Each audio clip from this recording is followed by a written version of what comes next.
Break नंतर नमस्ते महाराष्ट्रामध्ये तुमचं स्वागत। आणि आता बातमी आहे, शेतकरी आणि राजकीय नेत्यांसाठी बहुप्रतीक्षित असलेली भेंडवळच्या घाट मांडणीचं भाकीत जाहीर करण्यात आलंय। त्यामुळे यंदा पीक पाणी चांगलं राहणार असून पृथ्वीवर कुठलंही नैसर्गिक संकट नसल्याचं वर्तवण्यात आलंय।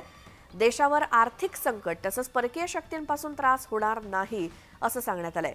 पूर्णा नदीच्या काठी वसलेल्या या गावात घट मांडणीची परंपरा सुमारे 350 वर्षांपासूनची आहे।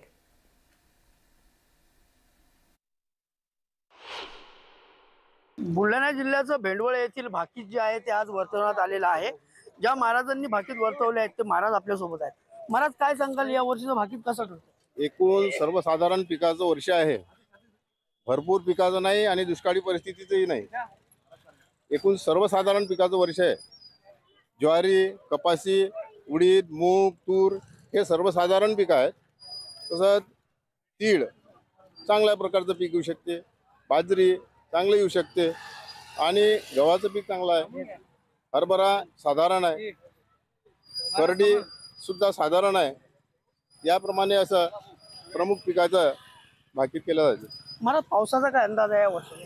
पावसाचा अंदाज पहिला महिना जो आहे हा तुरळक आहे, कुठे कमी कुठे जास्त होऊ शकते। दुसरा महिना साधारण आहे, तिसरा महिना जो आहे तो चांगल्या प्रकारचा आहे आणि चौथा महिना जो आहे हा सुद्धा चांगला आहे। अवकाळी पाऊस सुद्धा भरपूर आहे। महत्वाचं जर आपण बघितलं तर देशाचा राजा कायम आहे, काय वाटते भाकीतात? राजा बद्दल कुठलंही भाकीत केलं जात नाही।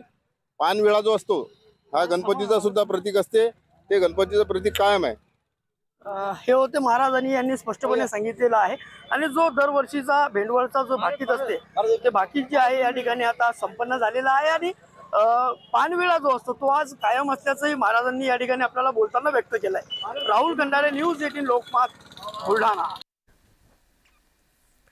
आणि यासोबतच वेळ झाली आहे नमस्ते महाराष्ट्रामध्ये आता इथेच थांबण्याची। नमस्कार।